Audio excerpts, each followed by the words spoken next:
have been on patrol with volunteer fighters of the Territorial Defence Force. War descended suddenly upon Ukraine. Along the Eastern Front, its men may be in bunkers, but they do not cower here. 3 times in the last month, the Russians have attacked this base with infantry and tanks, and 3 times they've been repelled. Russian tanks strike on us directly from this position. Another attack may be imminent. Now we are waiting for them for correct fire. So here they wait. Vladimir Putin has turned their days into night and taken them away from their families. But for the men of this territorial defence unit, this is now home. Above their heads hangs a constant threat. The town they've dug under is all but abandoned. Its people gone. Orphan pets have sought shelter here too. The men know it won't be long before the next attack. The commander tells me they far outnumber us. But we are Ukrainians and we are on our land. It doesn't matter how good the enemy are as soldiers. They don't have the support that we do from the people who live here. All of these men that you see are volunteers. Many of them don't even have military training. And they're not here manning checkpoints far from the front. They're right in the thick of things. On the outskirts of Izum, the gateway to the Donbass. And they're learning pretty fast because they're up against the Russian army. And that gives you a sense of how much Ukraine is committing to this fight. Everything it's got. Above, a Russian barrage is the signal. It's time to get to work.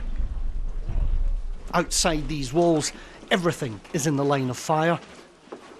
And these men face it daily.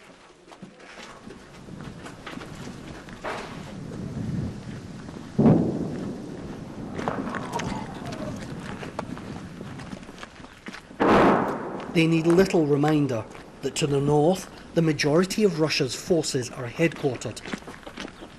And to the south, most of their Ukrainian comrades.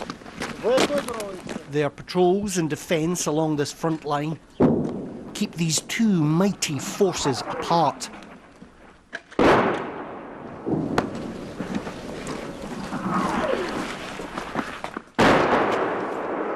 The shells start landing closer as the Russians adjust their aim.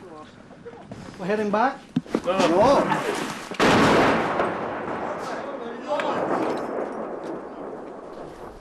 So you get a sense of what Russia's artillery and tanks can do to Ukrainian homes. This is relentless. But the reason that these men are holding on so tight here in these defensive positions is because they simply cannot let the Russians through here. If they do, more Ukrainian troops to the south and the Donbass will be under threat. So they're hanging on for dear life here. At the front, there's no bunker, but they're armed to the teeth. Yuri, this is a volunteer battalion. These men were doing ordinary jobs before the war, and they're facing against Russian tanks, Russian heavy artillery, indirect fire. How are they managing to hold the Russians off?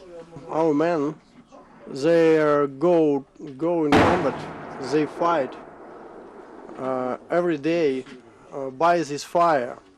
You can watch it, because we believe that all the democratic countries, all the world will help us.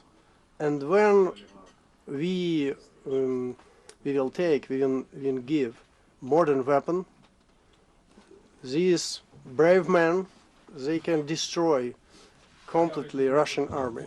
And we liberate all Ukraine, and we liberate all the world of Russian gangster regime. As the day grows long, it's time to pick up the pace. On open ground, there's no safe hiding place.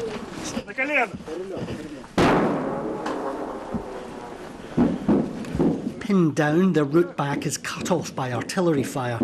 So, through gardens and backyards, they search for an escape. The soldier calls out, "Leave this place as soon as possible."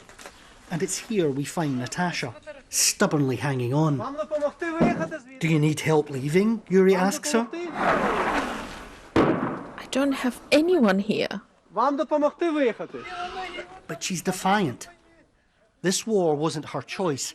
It's as if she refuses to acknowledge it, even as Russian shells soar overhead. Let's go to her house. She invited us. Well, we can't go forward, can we?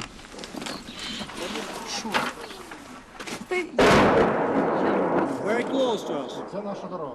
Very close to us, on our way. Yuri tries to convince her to come with us. To stay risks death. I don't want to betray my husband. He's buried in the cemetery here. I won't leave him.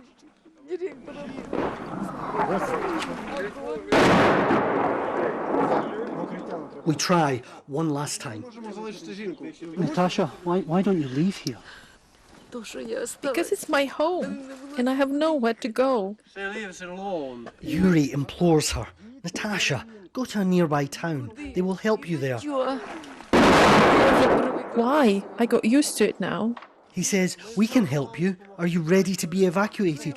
And if I go there, what will I do next? Off you go, guys. Thank you. We have to leave, but Natasha's told to pack her bags. They'll come back for her when the shelling stops. Despite the onslaught, the men pushed forward.